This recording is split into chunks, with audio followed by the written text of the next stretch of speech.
était à la 10e édition de DPA, et il était assez naturel de se dire, voilà 10 ans que nous parlons des transformations managériales, voilà 10 ans que nous envisageons ça plutôt du sommet vers la base, en faisant intervenir plutôt des dirigeants, et sans trop se préoccuper de ce que, appelons ça la base sans que ça soit péjoratif, pouvait attendre et pouvait percevoir des transformations en cours. Donc, 10 ans, comment est-ce que vous avez perçu les transformations managériales depuis 10 ans? Qu'est-ce que vous en pensez? Et d'autre part, qu'attendez-vous des 10 prochaines années? Ce qui était une façon de, à la fois, ausculter le passé et regarder le futur. Ce que je trouve extrêmement intéressant, c'est qu'il y a des demandes, et que ces demandes, elles sont simples, elles sont de dire, un, on voudrait savoir où on va, donc expliquez-nous. Et là, il y a un vrai travail de pédagogie, etc., qui est à faire et qui incombe aux dirigeants. Et là, on retombe sur le rôle de DPA, qui est effectivement de parler aux managers et de leur donner des idées sur la façon dont ils vont avoir à aborder l'avenir. Et l'autre question, c'est évidemment, et les retombées pour nous, ce sera quoi ces transformations? Est-ce que ça va être des retombées en termes d'amélioration des conditions de travail, en termes de salaire, en termes de rémunération? Et là, il y a une vraie attente. Mais là encore, on retombe sur des problématiques qui sont des problématiques de dialogue, celles qu'on défend depuis 10 ans à DPA et qu'on va continuer à défendre dans les 10 prochaines années. Tout le monde saute comme un cabri, comme disait le général de Gaulle, en disant transformation, transformation, transformation. Elle est réelle, mais pour les salariés, elle n'est pas encore complètement vécue. Quand on les interroge sur la manière dont fonctionnent les entreprises d'un point de vue hiérarchique, on retrouve la verticalité, on retrouve l'opacité, on retrouve la prééminence du court terme sur le long terme. Mais petit à petit, on sent que les choses bougent, mais il y a un lien très fort que cette étude montre, c'est le lien entre transformation et résultat, transformation et bénéfice. On croira d'autant plus fortement à la transformation des modes de management si chacun est dans une logique de gagnant-gagnant et si elle finit au final par bénéficier aux salariés. Moi, ce que je crois, et c'est une conviction personnelle que je défends depuis quelques années, c'est que je crois qu'on a porté le modèle actuel, qui est un modèle, disons, taylorien, sans que ça soit péjoratif dans la bouche, j'y ai participé également, à l'ultime limite de ce qu'il peut donner, même en termes de performance, je ne parle même pas d'humanisme. Et donc la question aujourd'hui, pour les entreprises, si on considère que ce modèle-là, qui est un modèle très vertical, qui a processisé le travail, parfois, comme le dit Pierre-Yves Gomez dans son travail « Le travail invisible », jusqu'à escamoter le travail, puisque le travail est devenu très prescrit, on se dit comment cette organisation, avec cette empreinte qu'elle laisse dans la vie quotidienne des salariés, elle peut aller chercher l'innovation qui était au cœur de nos débats tout au long de ce colloque. On ne peut pas produire l'innovation avec des personnes qui ont un travail prescrit. Transformation managériale, effectivement, pour des salariés, ça veut dire qu'ils attendent beaucoup. Et quand il y a transformation, évidemment, ils se disent « mais qu'est-ce qui a changé ?» Et ils n'ont pas toujours les perceptions, loin de là, parce que effectivement, les choses changent très lentement. Mais néanmoins, en 10 ans, si finalement on voit ces 10 ans et qu'on rapproche cela des 10 ans de DPA à Avignon, en 10 ans, l'état d'esprit des dirigeants, d'une part, les outils de meilleure écoute, les outils de développement personnel ont quand même éclaté, tant dans leur utilisation que dans leur perfectionnement. En matière de management, le problème il va être complexe, c'est-à-dire donner de plus en plus de liberté et laisser faire par l'initiative. L'intrapreneuriat doit être la base de management des entreprises et par ailleurs donner un rôle de transmission de plus en plus fort au cadre et à l'ensemble du personnel. On est au milieu du gué. On est beaucoup trop pessimiste, je le dis, pas simplement parce que c'est notre éthique, mais parce que je vois tellement de gens qui s'impliquent et dans leur entreprise et à la fois dans de l'associatif. Baume au cœur, sourire et continuons à donner aux salariés ce pouvoir d'initiative.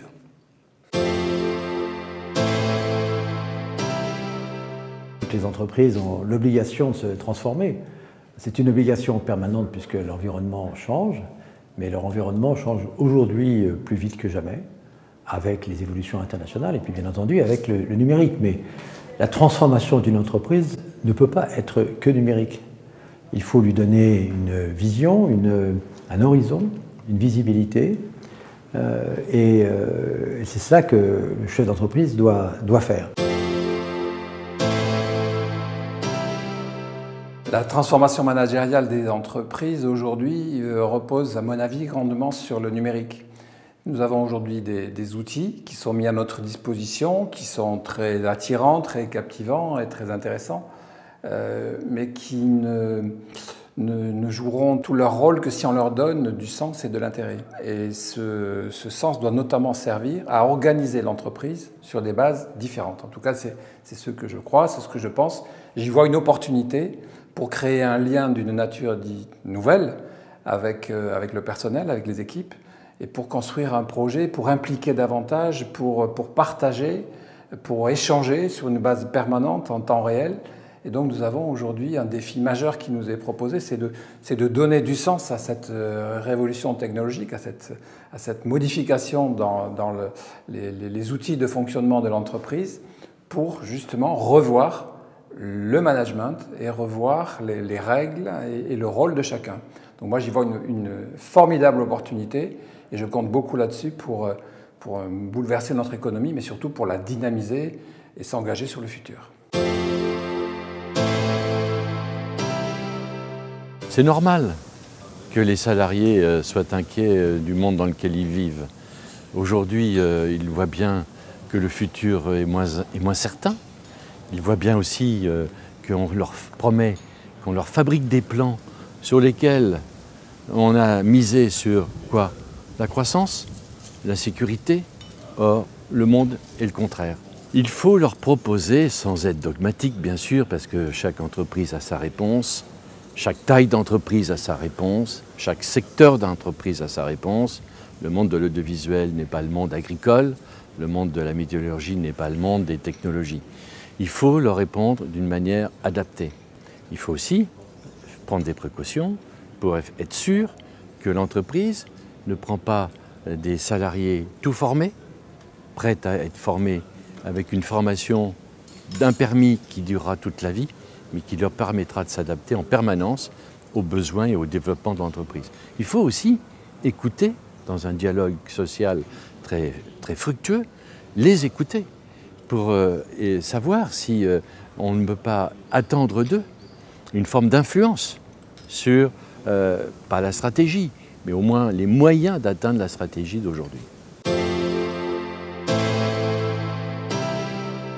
Selon moi, la transformation managériale dont on parle, dont il s'agit, qu'on espère, c'est une transformation qui consiste finalement à se rapprocher des gens, rapprocher de leurs aspirations, de leurs compétences, de ce dont ils ont envie finalement au sein de l'entreprise ou dans leur vie en général.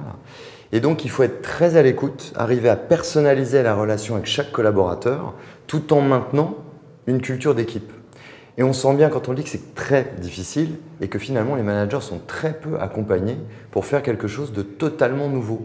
Donc il y a une forme d'injonction à changer son rapport managérial, mais finalement il n'y a pas beaucoup de moyens, il n'y a pas beaucoup de guidance. Et je trouve qu'on laisse beaucoup les managers un peu livrés à eux-mêmes sans vraiment exemple à suivre ou dirigeants inspirants dont on se dit si je fais comme lui, je vais y arriver. Donc moi, c'est pour ça qu'à mon avis, l'étude, le sondage fait ressortir que ça ne change pas si rapidement que ça. Parce qu'une fois qu'on essaye comme une injonction de se dire on va changer, ça ne suffit pas. Ce que je souhaiterais, c'est que l'entreprise poursuive sa mission qui est de finalement réunir des gens qui ont envie de servir une cause commune. C'est très noble une entreprise.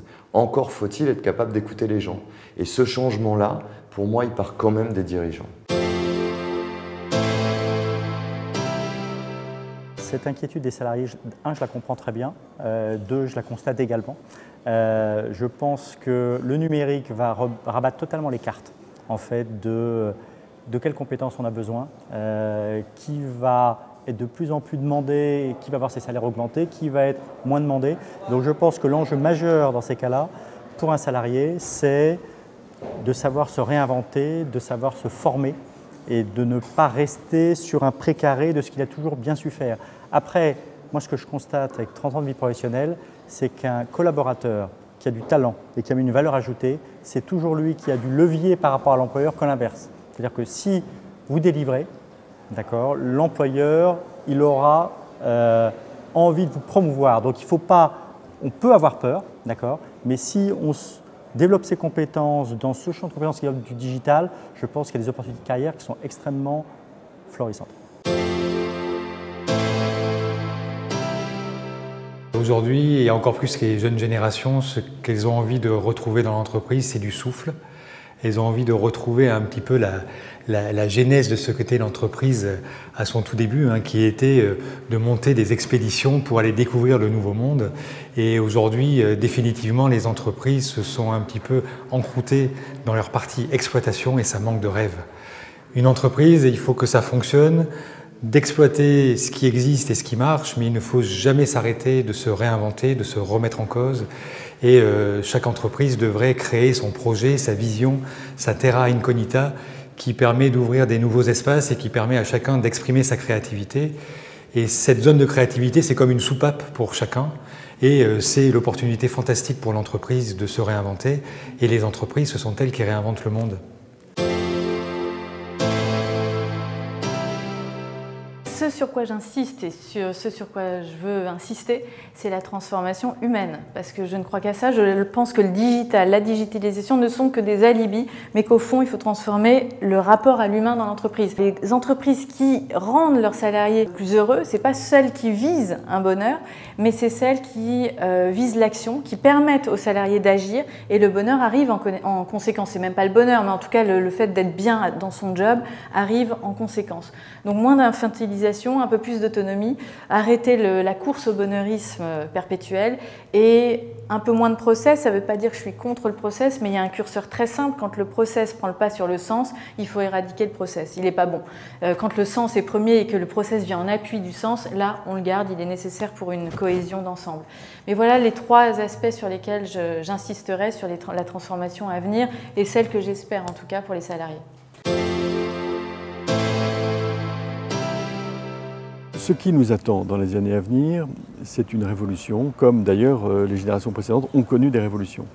La révolution qui vient va être extrêmement puissante puisqu'elle va notamment se fonder sur des nouveaux mécanismes qu'on appelle d'intelligence artificielle, c'est-à-dire de pensée très très rapide de machines qui pourront exécuter des tâches qui auparavant étaient dévolues à des humains. Il y a en revanche des choses qui ne sont pas réductibles et qui ne sont pas effectuables entre guillemets par des machines. Notamment, dans le monde médical, par exemple, le métier de radiologue est beaucoup plus menacé que le métier d'infirmière. L'attention aux autres, le soin aux personnes âgées, des soins de proximité ne pourront jamais être effectués par des machines. En revanche, lire une radio est effectué avec beaucoup moins d'erreurs par une machine que par un radiologue. Et ça sera de plus en plus le cas dans l'avenir. Donc, pour pouvoir résister à cette transformation, je pense qu'il faut se former et se former. Il n'y a aucune raison que les besoins de l'humanité, qui sont infinis, ne trouvent pas à être satisfaits par les humains qui sont aujourd'hui sur Terre. Donc il y a pour chacune et chacun d'entre nous toujours une place à prendre dans ce qui ne sera pas effectuable par la machine. Ils sont en train de perdre leur identité. Ils veulent retrouver une identité. Ils veulent travailler dans une institution qui a une identité assez forte également. Pour ça, on va essayer de travailler sur leur système de valeurs. C'est-à-dire on va essayer de refléter dans la vie de l'institution les valeurs qui leur tiennent à cœur, qu'ils se retrouvent par un effet miroir dans leur institution. Donc on travaille sur la symbolique de l'institution, beaucoup. Quels sont les rituels qu'on va mettre en place dans une institution pour qu'ils sentent, en vivant ces rituels, que les valeurs qu'on affiche peuvent correspondre à leur attente. C'est donc se retrouver dans le désert de l'absence de valeurs, se retrouver dans le désert des repères d'identité, retrouver leurs repères.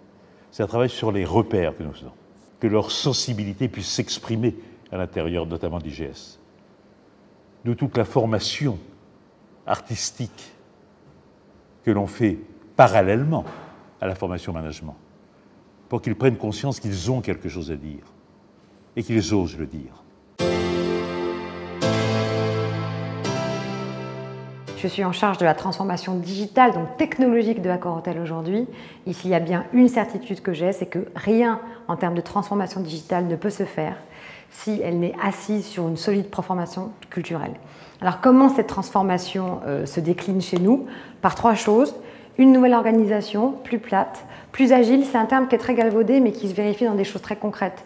Moins d'échelons hiérarchiques, davantage de matricialité avec des feature teams, raccourcir les circuits de décision, donner plus de pouvoir aux employés, encourager le fait qu'on teste plus vite pour apprendre à rater plus vite, pour apprendre à réussir plus vite. C'est aussi un état d'esprit, des valeurs, le dogme de l'usage, s'assurer que tout ce qu'on déploie, et ça aussi c'est un changement culturel, répond à un besoin, crée de la valeur. On est en train de scanner avec toutes mes équipes chez Accor si tout ce qu'on propose en solution, soit à nos clients, soit dans les hôtels, crée de la valeur. Et si ce n'est pas le cas, c'est pas grave, on arrête et on repense, on porte de l'innovation pour créer des choses nouvelles. Et puis, c'est aussi des nouvelles manières de travailler. On porte du management visuel, une nouvelle gouvernance, on casse les silos, on a créé une direction produit. Cette vague de transformation culturelle qui est aussi très, je l'espère, stimulante pour nos collaborateurs, elle est essentielle pour faire en sorte qu'on porte une stratégie digitale réussie. Quand on parle de transformation digitale et de transformation managériale pour piloter cette révolution, parce qu'il ne s'agit de rien de moins qu'une révolution, il faut se le dire, tout n'est pas révolutionnaire, mais il y a une partie de révolution, c'est vraiment une question de changement de culture. Et la responsabilité, la transformation managériale, elle réside dans la capacité, je vais utiliser un anglicisme, je suis désolé, mais c'est important parce que ça vient des États-Unis quelque part, elle réside dans la capacité à empower, à mettre en capacité les collaborateurs à pratiquer ce changement. C'est vraiment une question de culture. Et une des choses qui me frappe aux États-Unis, qu'on a beaucoup de mal à faire encore en France, c'est dans la transformation des organisations, dans nos pratiques managériales, à aplanir la topographie du pouvoir, à transférer le pouvoir, à pousser l'autonomie aux frontières de notre système socio-technique. En gros, à faire des collaborateurs, des décisionnaires, capables de mettre en œuvre des moyens, y compris financiers, assez importants. Les jeunes, mais aussi les moins jeunes, mais les jeunes veulent du sens. Leur parcours dans l'entreprise et dans l'entrepreneuriat témoignent d'une quête de sens profonde. Soit on la leur donne, et on est capable de capturer leur talent, soit on ne le fait pas et ils s'en vont. La transformation managériale dans un institut de recherche comme le CNRS, c'est quand même quelque chose d'assez particulier parce qu'en fait, on a dans le CNRS, qui est un gros institut, 33 000 personnes, en fait, deux populations très différentes. La population des scientifiques qui se managent de façon assez difficile ou difficile à expliquer, difficile à comprendre peut-être pour une entreprise classique parce que c'est un management essentiellement de conviction.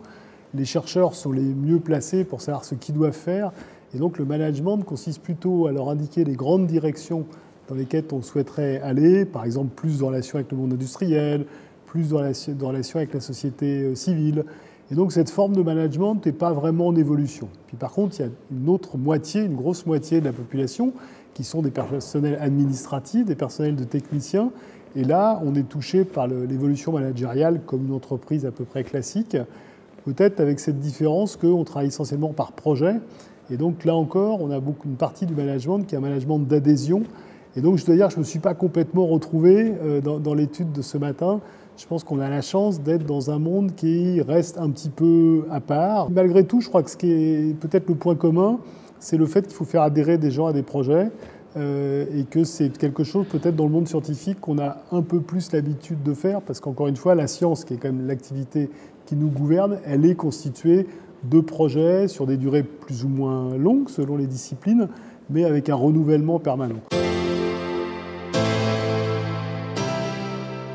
Les nouvelles technologies rentrent sur les plateaux, donc donnent en perspective et c'est à destination d'une nouvelle façon de faire du spectacle.